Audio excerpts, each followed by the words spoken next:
Shalom shalom mwaramutse mwiriwe bivanye naho mperereye kuri micro ni Rinka Carmen murahawe ikaze kari mu kiganiro cacu aho dufise abatumire bane twashoboye gutumira reka umwe wese ashoboye kwivuga abibwira. Nitwa Rakaza Don Divin nkabasengera mu ishingiro ry'ubushoboto. Yego katwakire kurikira. Nitwa Ningwanira Malakay. Nitwa Inamahoro Giovanni. Sengera muri Life Center. Ego Nyakabiga. Aho ikaze cyane. Twatse kumwe n'umukozi w'Imana nawe reka tumunganya yivuge. Ego. Murakoze kuba mwanteye iteka ryo kubana namwe muri iki kiganiro. Ifata nitwa Kiza Christian. Ndumu ba pastori bo muri Life Center.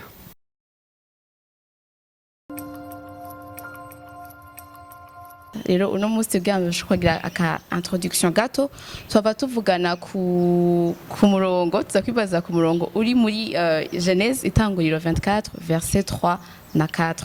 aho muza kubona gato ngaho baza kubandikira mugabo reka ndabafashe kubasomera kugira tugire ide naho tuza gutangura kuvugira. Ndasoma mu itanguriro 24 3 4 ni inkuru aho Abraham yareka arabwira inshoreke yiwe ivyo azokorera umuhungu we Isaac haravuga ngo ndakirahize uhoraho niwe mana nyene ijuru niwe mana nyene isi yuko utazosabira umwana wanje umugeni wo muba banyakananikazi abo mbamwo ariko kuzoja mu gihugu cacu muri bene wacu kuba ariho usabira umwana wanje Isaka umugeni. Rero uno munsi teme no musika cyacu no munsi biraba aba jeune chrétien twebwe wewe uri kuradukurikirana ati mbega ni kubera iki abakiriye Kristo cyangwa afisa gakiza batwiyanikiza cyangwa bimeze nka barrière atari vyiza kujana cyangwa gusohokana nkoresha teme y'aba jeune gusohokana cyangwa gukundana cyangwa kujana n'abantu mudasangiye ukwizera. Rero reka twakire abatumire bacu abaza kuza kudufasha twaba dufise umukozi w'Imana wowe ahaba adufasha kuvuga ahayizime ibyaza kuba yumvise twavuze n'ivyo yatagiye kutubarira. Murahawe ikaze cyane. Reka dutangure ikiganiro tudatevye. Ikibazo ca mbere bivanye ni umurongo ngira wawusomye cyane nawo basomye mwawumvise batubaza ngo ikibazo ni kubera iki tubwiriza kuja en couple canke kwimaria n'abantu tubadusangiye ukwizera. We nka Giovanni uvyumvira kwiki bivanye na experience ufite mu gakiza canke peut-être nimba barabiciyemo ntawe bizi rero uwo tubwire neza ico uvyumvirako. Ego murakoze ni ikibazo ciza cane mwatubajije ati est-ce que umuntu akijijwe ashaka gusohokana muri terme twese tumenyere nk'abajene gusohokana n'umuntu atizera. Nibaze ko ibintu biri clair na Bibiliya bivuga ko cane kuko tudakwiye kwifatanya n'abatizera. Ni gute umugororotsi ashaka kwifatanya n'ubudakijijwe? Nibaze yuko ari bimwe mu ntambamye yuko biraba mu bajene novuga ati bivanye peut-être no kudatahura jambo ry'Imana riravuga ngo muzomenye ukuri kandi ukuri kuzoba kwidegemvya. Ku ruhande rw'iwanje nibaza ko novuga ivyo nabayemwo vyambaye ko jewe ndibuka nkikizwa narigeze gusohokana n'umuntu nko mubivuga gusohokana n'umutipe nyene adakijijwe hama ivyashikiye nuko ico gihe biba uwo umuhungu sinaye kumwagiza ko atangeso nziza yari kuvyo tubonesha yari umuntu yene afite ingeso nziza y'abajana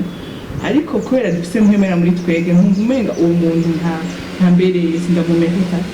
hama iryo juryo ngizane mu mutima nkumenga ariko riranyagiriza kandi kubigaragara ntakosa namubona nandi nyene bibici uvuga ngo ntimwifatikanye n'abatizera niko quelque part hari ubuzima budasangiye umuntu nta buzima musangiye wowe uri mu wundi bwami nawe n'ubundi bwami bw'umwiza buri mu buhari nico bituma bivuga ngo umuco n'umwiza ntushobora kugenda mu bana. Ico gihe rero ntivyamaye amahoro mu mutima wanje narabuze amahoro mu mutima kuko narumva ko ari umuntu hari ikintu kidasangiye n'uwundi muntu afise ukuntu agenda n'ibimuganza hama ndabura amahoro mu mutima ndavuga none ko ikimuza amahoro après rero none nagiye kumenya yuko dufise objectif imwe ntabwo turajana hamwe uretse ko nabona ko ari umuntu afise ingeso nziza rero nibaza ko ari mudashobora kumererwa neza muri kumwe mushobora gutera imbere niko nuba gutera imbere kuvyerekeye ijambo ry'Imana mu gikorwa burimwo ntushobora kuba itangiye musohokana n'uwo muntu nta n'amahoro bitanga kuri jewe nabuze amahoro kuko twari kumwe n'umuntu tudasangiye ukwizera. ego mbega muri kumwe n'uwo muntu ataba yizera nibihe bintu wumva byakubloka kugira ashobore kumviriza abandi baza bariko baratwumva nk'uko wavuze ati yari afise ingeso nziza yari uzi ingeso nziza mugabo yarabuze ako gakiza kuri wewe nibihe bintu byakubloka mu spiritualité yawe cyangwa mu buzima bw'agakiza kawe ukavuga ati nk'uko bamwe bavuga ati je kuva dusohokanye sinkisenga sinkija muri louange sinkigira imyanya yanje arambuza gukora ibi hari ibintu tudahuriza ko nk'ibi n'ibi wewe est-ce que bivanye n'ivyo wabayemo canke ivyo wawe wibaza ko vyo kubuza ubumengo vyo bari ibihe canke vyo byarakublotse mu gukura kwawe Jane yaze ko nta kintu yambuza ati ngomuje gukora iki ariko ahantu ibintu byambuza amahoro no kubera afite ubuzima bwacu ibintu twaganira ni ubuzima ndimo na rugari mu ntibyahuze ibiganiro ntibyahuze kuko wasanga toujours afise ibindi byinga atari by'ubwami ugasanga quelque part nanje biko biransubiza inyuma biko biransubiza inyuma rero nivyo byatumye ubumengo hagarika sino we nta kintu yambuza hari igihe bishika ugasanga nta kintu akubuza wanashaka kuvuga ati genda nta kibazo ariko mu biganiro byanyu kumva ko hari ahantu mutari ko murashika ahantu mutari ko murahuza yego nk'imyanya yo gusenga ntimushobora gupartaje ijambo ntimushobora kugira gufashanya kuko iyo mpuye n'umuntu musangiye ukwizera haraba gufashanya no gutahura ibintu kumwe donc ntawe gutahura kumwe iyo mudatawe ibintu bimwe n'umuntu muri kumwe niyo n'intambamyi ikomeye cyane ifo ko mutahura ikintu kimwe mukagira intego imwe donc ico babwira nk'abajene bari mu rungano bwacu bivanye n'iyo sujet umva wo babwira ikihe Jane ababwira nisunze ijambo ry'Imana ko ariko kuri konyene nguma mvuga ibyambaye ko peut-être arundi yahuye n'ibindi yobwira ati jewe byose yaranyemereye yego ijambo ry'Imana ko kuri konyene ijambo riri muri 2 Corinthiens 4:16 igihe Paulo akarandika abikora imusinzi ko twisoma neza kugira ngo bifashe 6:14 2 Corinthiens 6:14 ego ko mwadusomera gato cyane ego haravuga ngo ntimwifatanye n'abatizera kandi atacu musangiye ukugoroka no kugabitanya bifatana bite canke umuco n'umwiza bifatanya bite kandi Kristo ahuriye he na Beliyari canke uwizera n'ubutizera basangiye iki kandi urusengero rw'Imana ruhuza rute n'ibigirwamana nego naho twogezaho iri kwiga ni gute umuntu wizera n'ubutizera ashobora ntaco mushobora guhurirako ijambo ry'Imana ririsiguye n'ibintu byisiguye cyane sinavuga kuri byinshi ko bavuga ati Giovanni uriko urarenza urugero ariko nibaza ko ijambo ry'Imana niryo rufatiro rwiza ndabahanura nk'abajene nkanje ndababwira ati ntimwigerezeko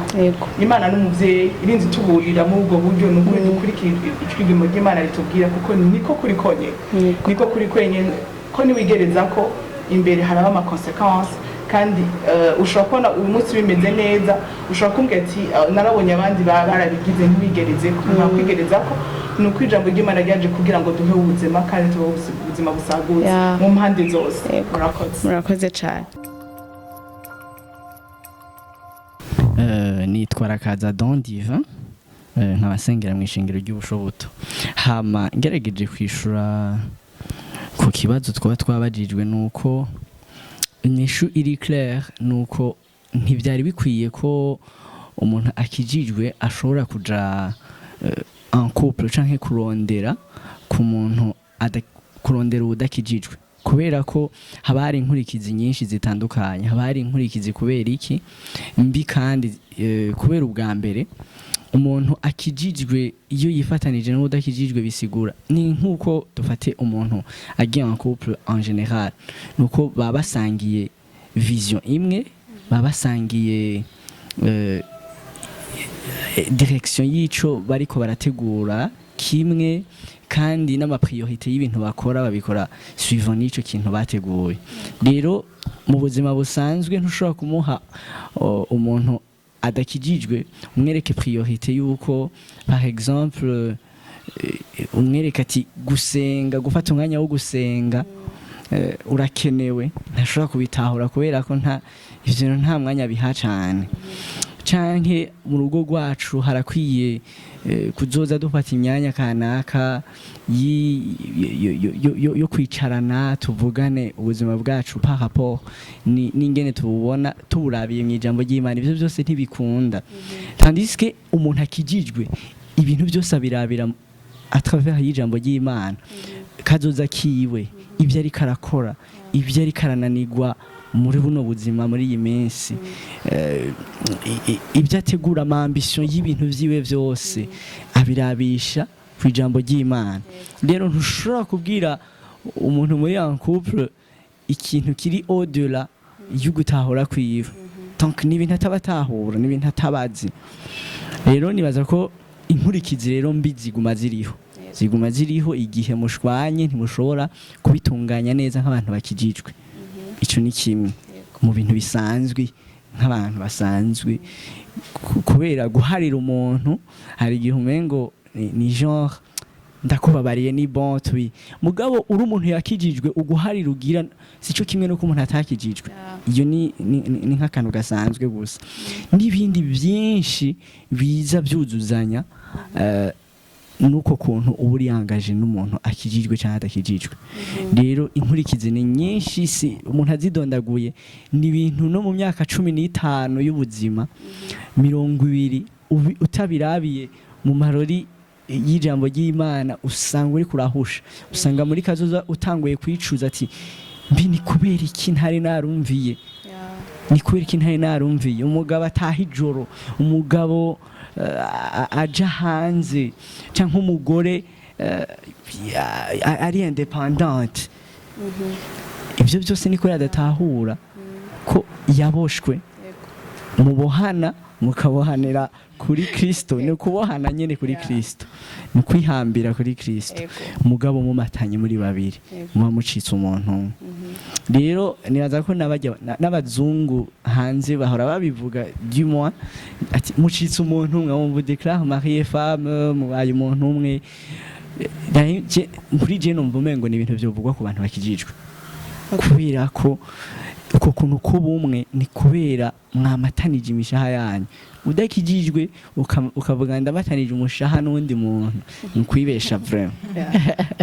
Aho ni mu majambo nyene asanzwe ndiko ndavuga ya yaza ko ntavuze byinshi, yaza ko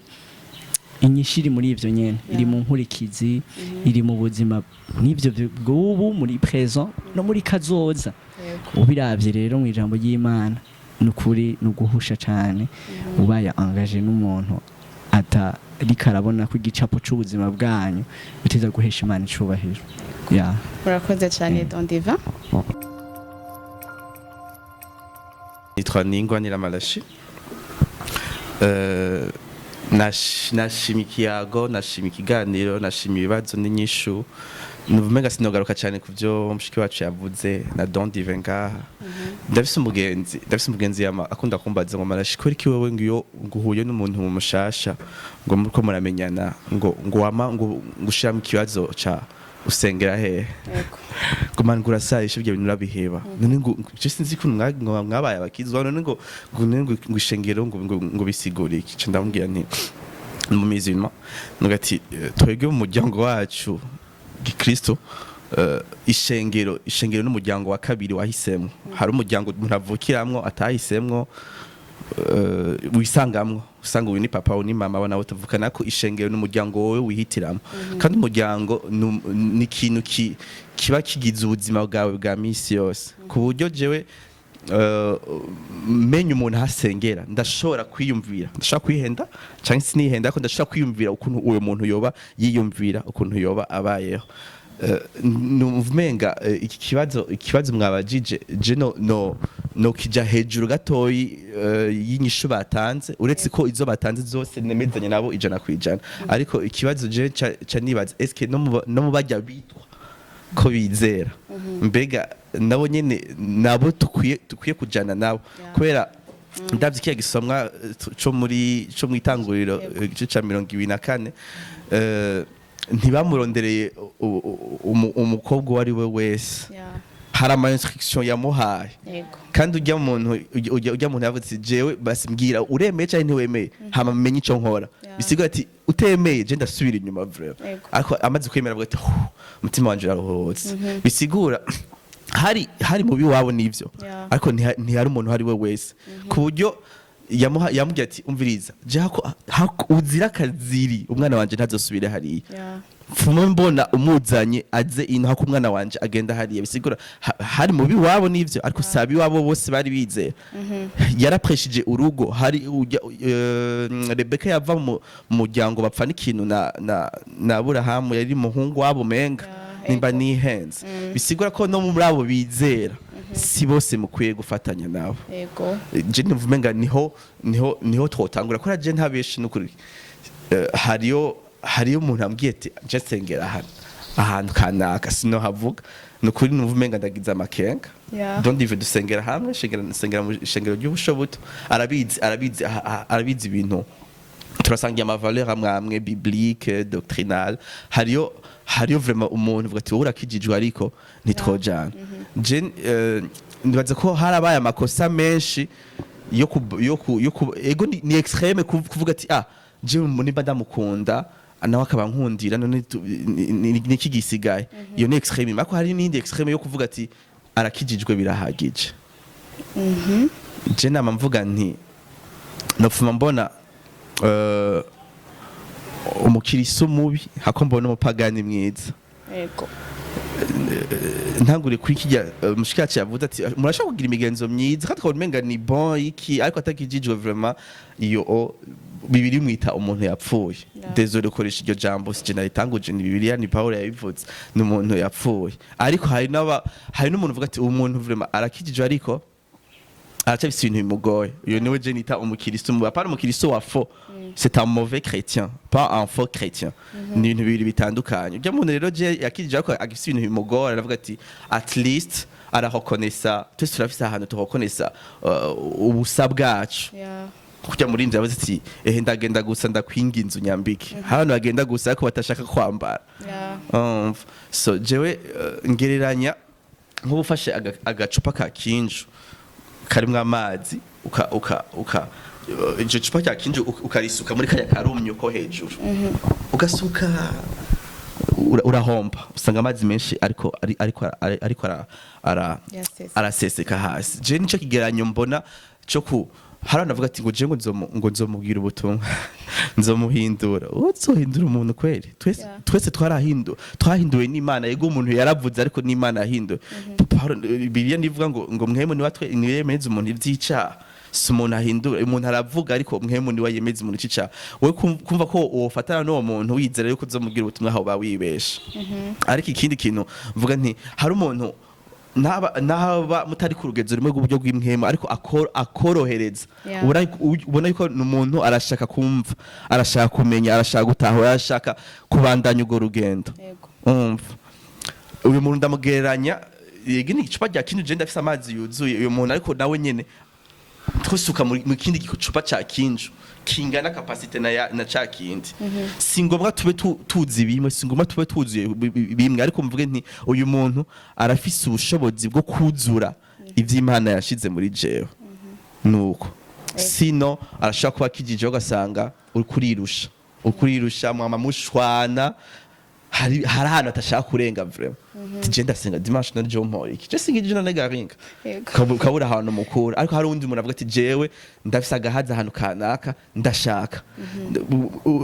purification sexuelle ndashaka ko uyinyigisha je vraiment ndabitahura kuntu abantu babiri bakundana bato urumva ndashaka kubinyigisha akagira iyo flexibilité yo kumva no kwigishwa mva rero tuve odolayo y'umuntu mudahuje ivyumviro mudahuje idini mudahuje ukwizera ko no muri bajya muhuje ukwizera hari abo batakwiriye gufatana naho Yego, donc wadusiguriye mugabo umengo ikibazo ntacushe neza kubera ikire babitubuza apart watubwiye neza ko ikine babitubuza nk'ubu bavuze ati babitubuza kubera hari icyo tudahuriza ko nabuze babitubuza ko bwa mutu bimwe buratandukanye ndazi n'ivyo biri mu nyishu ufise mugabo n'ikihe kindi bokongereza ko muri izo nyishu bagira muri izo nyishu kintu nokongereza ko ni ikintu gisanzwe si kirengeye ivyo baba bavuze nuko ubuzima bw'abantu babiri bari mu rugendo bitoko ari urugendo rw'urukundo kandi bifuza kuzoshika ahantu kanaka nuko bifuza gusangira ubuzima bwose kandi turazi neza ko ubuzima ru Kristo ari ubuzima ntahara ari ubuzima buri indispensable ku buzima bw'umuntu ni eski yo manu yumvira kangahe mva usanga ico cyumviro cy'Imana icyumviro kiganje ubuzima bwawe ngira amasaha 200 kuri 208 bisigura yuko uyo muntu ategeza kuza mu buzima bwawe mubona yuko singombwa ngo mwe mwiyumvira bimwe ako mwiyumvire kumwe turashaka kuba tutiyumvira bimwe ako twiyumvira kumwe turashaka kuba dukora ibintu bimwe ako tukabikora gutandukanya ariko bikaguma ari bimwe sinumva rero uwo muntu rero atizera ego ndashaka kuba ndamukundira apparence physique ariko hejuru yo apparence physique est-ce que muko muraganira mu biganiro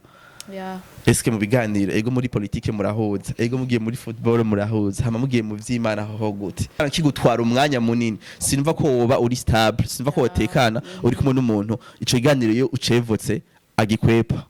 hamwe navuga ati je vuga ndakunda kuvuga vuga nanje ndazakumviriza ko umuntu ataza kuguterera muri Imana n'umupastor arakenera umudamu mu rugo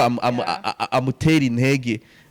ibikorwa by'ishengero birarusha urakeneye uwo mudama gutera intege nukuri ihangana ndabona ko Kristo baragukuruhije ihangana kunuku biraryoheye ufise uwo muntu naho uri hejuru mu buryo bw'imwemo biraryoheye ufise uwo muntu naho mutangana urugezo mu buryo bw'imwemo ariko umva agupushinga agusunika agusengera agushikana ahantu. Ego murakoze cyane Malashi murakoze cyane hama tudatevye reka kandi twakira umukozi w'Imana wengira yumvise ivyo twagiye turavuga ama partage aratubwira mu bwaguke cyane mu buryo bwiyaguye nawe nyine atubwire ico avyibazako. Ego murakoze kandi gusura ku makakanya antukanda ndashima kuko nk'abana b'Imana numvise igicapo bafise kuri ico kintu ni nk'ico jambo ry'Imana ribivuga ko hariho vyinshi umuntu yovuga ariko reka mvuge mu buryo butandukanye kuri iki kintu. D'abord il faut que dutahura yuko igicapo Ancien Testament iduha igicapo ca Nouveau Testament siko iduha igicapo ca Nouveau Testament Isaka cari igicapo ca Kristo Rebeka igicapo c'ishengero okay niyo mpamvu hariho le prix à payer ku bwico aho kandi reka ngaruke kuri sujet yacu yoyo ivuga kuri union y'umuhungu n'umukobwa umwe akijijwe uwundi adakijijwe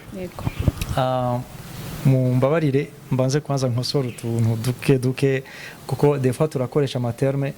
kuko ariyo materme yumvikana ngo hariho agaterme mwaguma mukoresha gusohokana en fait iyo tuvuga gusohokana en fait igicapo dufise ni copinage siko en tout cas ico ni kimwe mu bintu ntemeranya navyo kuko en fait ni esprit du monde siko ndashobora kuba ufise umugenzi soit ari umukobwa cyangwa umukobwa afise umugenzi w'umuhungu ariko atari copinage aho rero tukwiye kuhabera amaso ariko fete nibaza yuko mu kiganiro turiko turaganira ko ni kiganiro kivuga kuri fiançailles na mariage siko naho turiko turavugana rero au fait iyo tugeze kuri fiançailles umuntu abari ko araprojeta kugira mariage rero aho umuntu abari ko arinjira muri union nk'abana b'Imana toge tutemerewe ku breaking après avant iyo union urashaka kubivamo ariko wayinjiyemo ntago wemerewe dufata no muryango umwe winjira nta gusoka urimo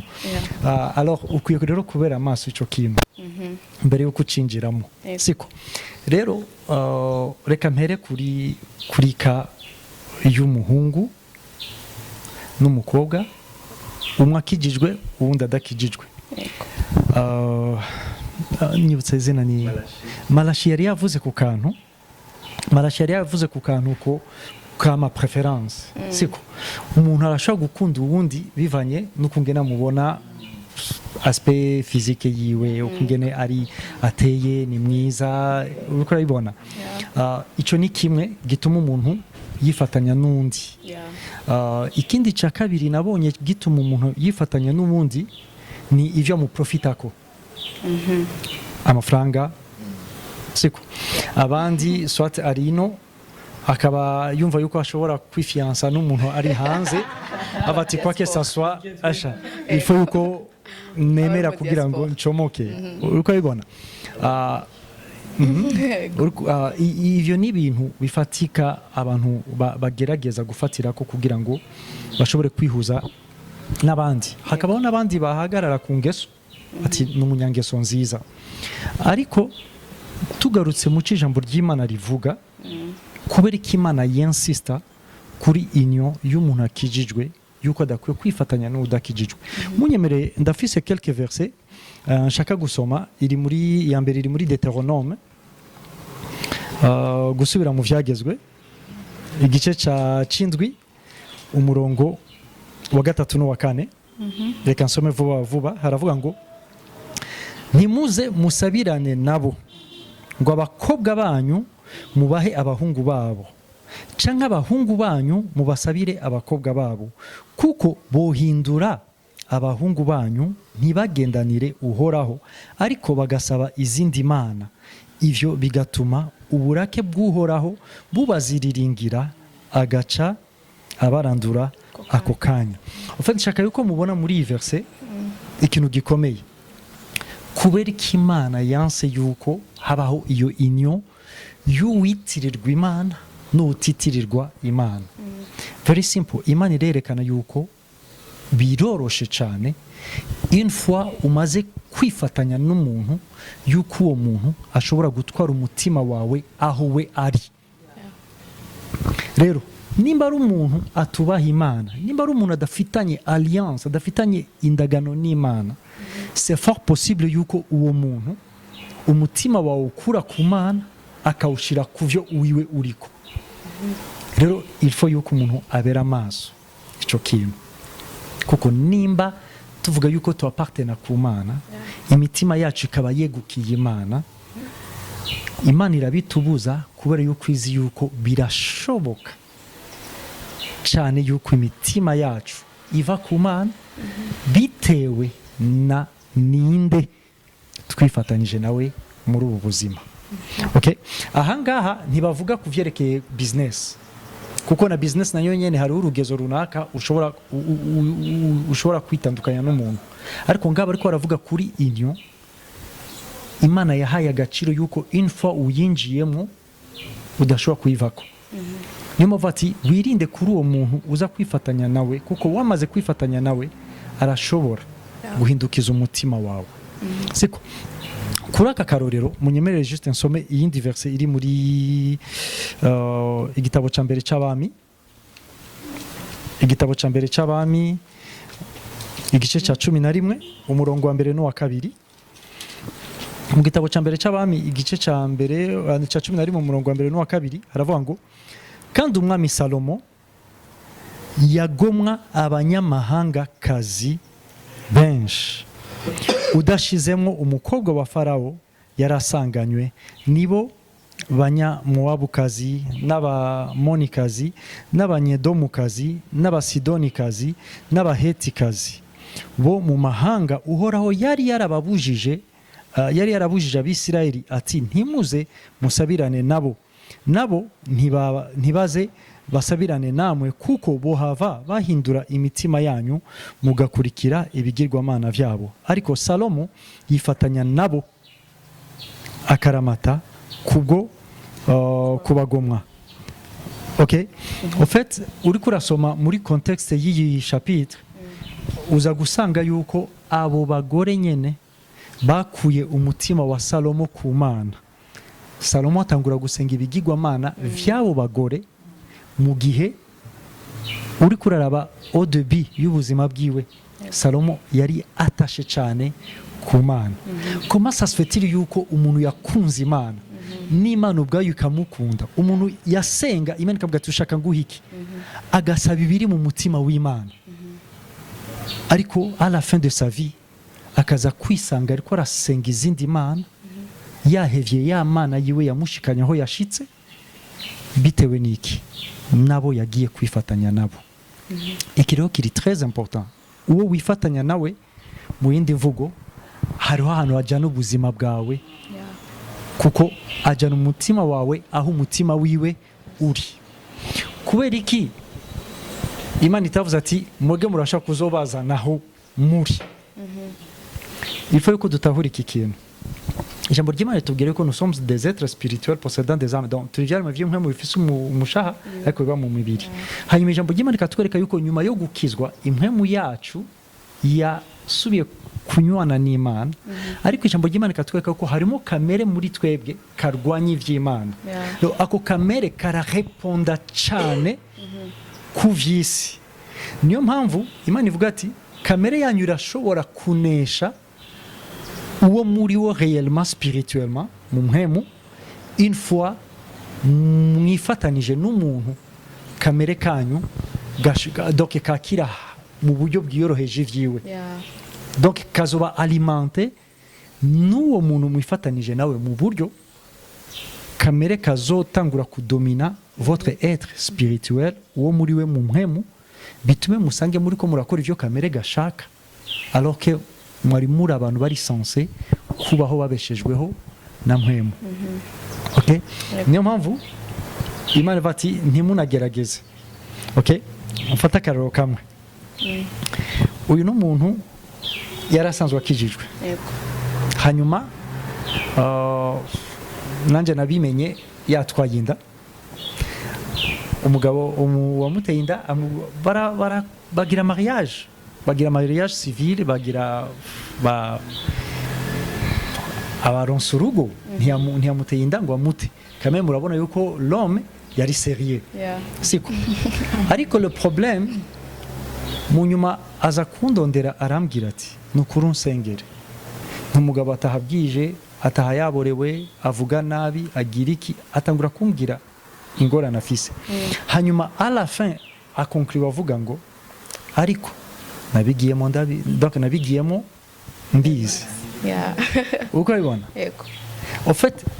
aujourd'hui uri kura souffra kubwa décision wafashe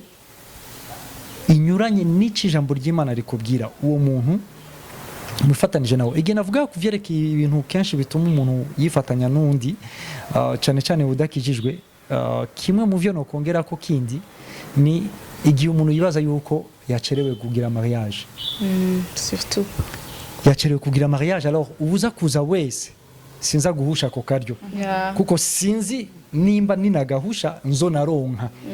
Uko ribona bigatuma kubwiyo mpamvu yo kumva yuko adashaka kuzorangiza ubuzima bwe ataragira mariage, yuko yoca yifatanya n'udakijijwe n'utari muri babandi bahesha Imana icubahiro, akagenda nawe. Ariko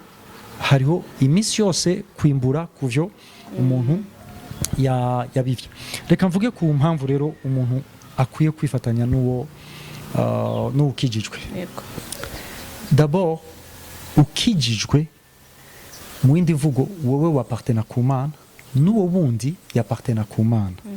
Alors mwege mwapartena ku Mana mufise les mêmes valeurs, mufise ivyo muha agaciro bimwe. L'objectif de la vie ikwiye kubaho kubw'Imana, kubaho kugira ngo Imana ihabwe icubahiro. Siko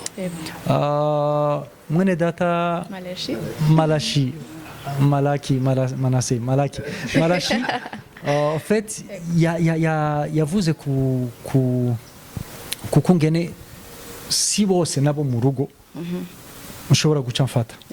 Kubera iki? Kuko iki nigeze kukiganira n'umukobwa umwe nawe nyene yarafise umuntu ariko aramurondera, hanyuma mu kumurondera yamubwiye en fait aje kunganiza kwa ngo ndamufashe,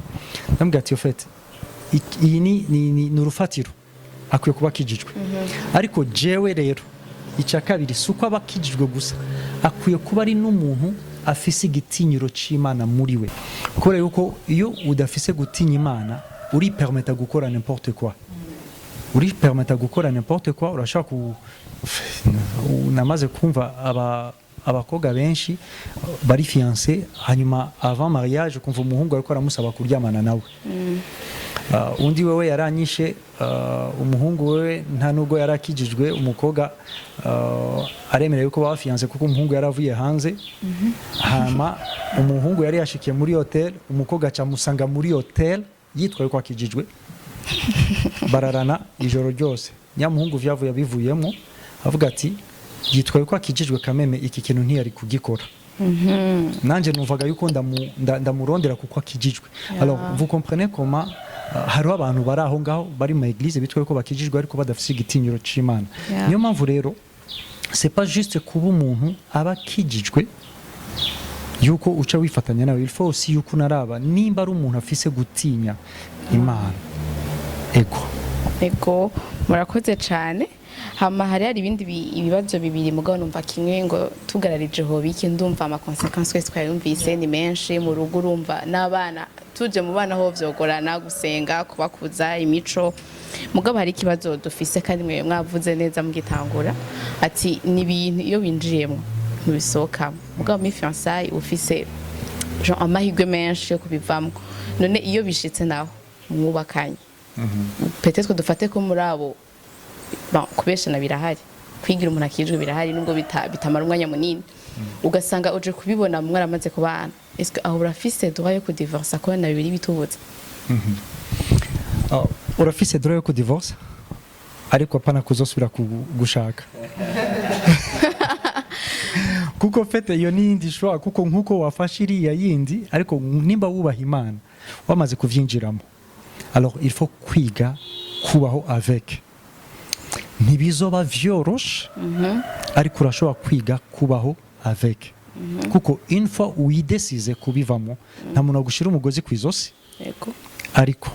selon la parole de Dieu naho nyene ntuzoba wemerewe kwifatanya n'ubundi kuko ico nico Yesu avuga okay rero ni gute umuntu ashobora kubibamo kuko une fois dans l'erreur ni nk'igihe umuntu akoze ikintu prenons exemple umuntu ariko aragendesha imodoka à haute vitesse hanyuma akagira accident agize accident ukuguru kugaca gucika siko d'abord kugira ngo ukuguru gucike niwe yavyiteye alors ntazoca reka kwinjira mu modoka kubera yuko yagize accident ukuguru kugacika azoba oblige kwinjira mu modoka ariko kandi azobaho abayeho no kuguru kumwe azokwiga comment vivre nuko kuguru kumwe rero hariho abo mwifatanya badakijijwe batakugora vraiment ariko kandi hariho abandi bakubera ewan ico Bibiliya yita ihwa alors wiga rero kubaho bubaha Imana muri iyo situation ni nko kuba muri milieu y'abantu badakijijwe wowe ukijijwe ni gute wubabamwo kandi wowe ukijijwe wowe badakijijwe naho rero bati uyu muntu twubakanye ndi oblige kubana nawe adakijijwe jewe nkijijwe ukazomenya ukungene uhesha Imana icubahiro imbere y'umuntu adakijijwe nompa nk'umuntu akijijwe ariko agikeneye guhinduka umuntu adakijijwe kawe Imana ni gute no kubaha Imana muri we niryari nkwiye kuvuga niryari nkwiye guhora mbega nkwiye kumwihanganira kugeza hehe ivyo rero ntibiba vyoroshe ariko wowe kuko ubaha Imana ariko kandi wiyinjije muri yo erreur tu vas apprendre à vivre avec rero ukwiye kuba umuntu asubira kandi ku Mana nyuma yo gusaba imbabazi ukasaba Imana kugushoza kudepanda nayo muri zo situation ukamenya ukungene umwihanganira ukamenya ukungene umusengera ukamenya ukungene wifata igihe we yakoze amanyanga akomeye arashobora no gukora igafe igatukwa umuryango wose ariko wowe ukwiye kumenya ni gute iryo gafe ryabaye ndavyifatamo kuko uko biri kose ubuzima bwanje bufatanye nawe ivy'isoni nke akora birankorako ariko still muri ivyo binkoze ko il faut yuko jewe mbandanya mpesha Imana icubahiro kuko à la fin abantu bazovuga ati yashatse nabi ariko wewe yari umuntu yubaha Imana rero ico kiri très important kumenya aro gute nobaho n'uyu muntu ariko kandi nkahesha Imana icubahiro malgré iyi erreur ubwanje nishizemo kuko ntashatse kumvira Imana au départ Ego murakoze cyane pasteur hama nagomba mbaze batumi bacu nta wundi bafise ikibazo ashobora kumubaza muri umwanya muto dusigaraye. Ego merci murakoze na jikazo narifise nshaka kubaza pasteur kuvuga hari abantu bashaka kuvuga bati aho hanze bakakubwira ati ego watubwiye amaverse watubwiye ibyo wabaye byose ariko je nagwanda kwaza ikintu kimwe nuko nziyo kesha abantu benshi barayitwaza meme no mu bakretien barabivuga kumva nk'umukobwa akakubwira ati je muri famille yacu canke muri societe tubamwe je murambona abantu babanye neza badakijijwe canke umuntu nivyo yagize shwa n'umuntu yagiye kurunga n'umuntu adakijijwe barabana neza babayeho neza urabona ko ibintu bimeze neza umuntu nk'uwo kucumubwira amaverse ngo bimeze uko nuko ntabitaho mwo mufasha gute hama ikindi naco ukacubona indi exemple muri eglise abantu baha Imana kona couple y'abantu kandi iyo nakubwiye ati jewe 100% nandi yuko umuntu Imana yampaye ariko bishitse mu rugo kona ko ibintu uravye abantu babikabona ko abantu babayeho nabi nta kumvikana n'urugo rutamurimo desordre ukuntu none ngaho umuntu atabitahura canka kiri mu gato mu gakiza yiyumvira ivyo bintu ahubwo atakweka ama exemple abi ati je n'abantu babayeho neza no muri famille ndabaza babayeho neza baguwe neza kandi n'abana bakakubwira ibintu byose se rero mwo bafasha iki? Okay. Bon, nk'icyo kibazo cya kabiri cyo kiri cyane mu biraba bubatse ariko fait naho wavuze mu kubivuga ukavuga ngo n'abantu bubaha Imana ntibabubaha Imana na gatoya kuko iyo bubaha Imana hari ibintu batinya hari kubahana runaka gukwiye kuba entre hakwiye kungene nkwiye kuvugana reka ndakubwire na jewe ndi marié ndi umupastori umugore wanje arubaha Imana hari ibintu tutumvikanako haro n'ibintu ewana usanga turi opposé ariko jewe ndashobora guca bugufi nkamusaba imbabazi nomba kuko mba nakoze ikosa ariko kuko mbona yuko ikintu noba nakoze mbona yuko mfisemo raison ariko gishobora kugira conséquence itari nziza mu rugo rwacu nk'urugo rukwiye kuba karorero ku bandi kuko nubaha Imana niko nawe nyene abikora kuko yubaha Imana rero umbwiye ngo abo bantu ngo bari basanzwe bakijwe kandi bubaha Imana no kuko bubaha Imana hari ibintu utinya niyo mpamvu icyo tukishira ku ruhande kuko icyo kirabacana bubatse ariko kuri kiriya kindi ca mbere navuze yuko hariho n'abantu badakijijwe badashobora kugutera ibibazo mu rugo bagupermeta kuri ivyo ukora ntago ndakuderanje nta kibazo ariko ikintu gihari ni ikihe nuko iyo Bibiliya iriko iravuga ku vyerekeye kubaka urugo ibigereranya aussi no kubaka inzu rero kubera iki urwo rugo rukwiye gutangurana n'Imana nuko gutangurana n'Imana ni fondation umuntu ashiraho mu kubaka inzu rero urugo rurashobora kuba rumeze neza vyose bitunganye kandi abantu badakijijwe batanafise n'ikintu cyo kubaha Imana nkuko turakivuga ngaha yuko kwe kurondera uwo muntu yubaha Imana rero ariko abo bantu bakabaho neza kubera iki kuko bivanye n'ingeso bigishijwe mu ngo zabo bivanye na morale yabo bakamenya iki n'iki ukabona yuko bisa neza ariko iyo nzu kuko itubakiye ku rufatiro ari rwo Mana ni inzu yubatse ku musenyi rero aussi longtemps atamvura yisegenya aussi longtemps atamuyaga w'igihuhusi aussi longtemps atabintu biza kunyiganyiza inyanzu twese tuzovuga ngo iyi nzu imeze neza ariko à la fin iyo habonetse ikintu kiza gushekinga nyanzu reka ndakubwire jewe ndaza amakouple y'abantu atari abakizwa Bibiliya abo bakundana neza babanye neza ariko mu myaka aho bavuga ngo umugore kuko ni abagabo kenshi baca babishira ku bagore ngo yashaje hanyuma gaca ajya kurondera udukobwa dukiri dutoya kandi urugo rwabo atakibazo kirimo akaguma yubaha umugore wiwe akagira iki ariko umugore wiwe umutima ukamurya kubera yuko après les années umugabo agatangura kubona yuko uyu nta kinyatura kwa kundi ya nyatura agakera alors il faut yuko ndondera muko urabona ico kibazo iyo nabita igihuhusi c'imyaka ariko haro n'ibindi byinshi bitandukanye bishobora kuza mu buzima ugaca ubona urugo rurageguze rurasambutse rero aussi longtemps ivyo bintu bitaraza twese tuvuga ati wa yanzu imeze neza ariko urufatiro rudahari hari igihe murakoze nagira mbaze ikibazo kubera ni kintu ya pasteur yavuze acako ariko nibaza ko byo byiza umuntu akironse ko muco kikaguka wavuze kuvyerekeye ikibazo rinka yakubajije eske muri ubwo buryo abantu barashobora kuvana wacishe wiruka uvuga ati iyo mufite ibyo mudahuriza ko mu kwizera menga ariko hakibajije kica ko wiruka ati ego barashobora kuvana ariko ntibashobora kwihomara nanje ikibazo nagira mbaze ni mbega ni hari jambo wavuze nakunze uvuga ati uramenya gushika ku ruhe rugezo rwo kwihangana nagira mbaze niba divorce wayemeye ni ibyahe ibintu bifadika uvuga ati ibi nukuri umukiriso aje anyitoye akambwira ati ibi nibi ariwe ahisemo kubivamo donc si wewe arashobora donc iyo divorce irashobora kuba ariko si wewe wabihisemo kuko nawe atakijijwe urashobora kubandanya wubaha Imana kandi harashobora kubaho protection y'Imana mu rugo rwawe ku bwawe kandi n'abana bawe barashobora kuzokura bagacika abantu bubaha Imana naho kumbure uwo mwubakanya tubaha Imana bivuye kuri wowe rero niyo mpamvu ukijijwe ukwiye gusaba Imana kugira ngo igushoboze ukungene ushobora kuyihesha icubahiro rero mu rugo ni bangahe nabonye ofete abana bagabo badakijijwe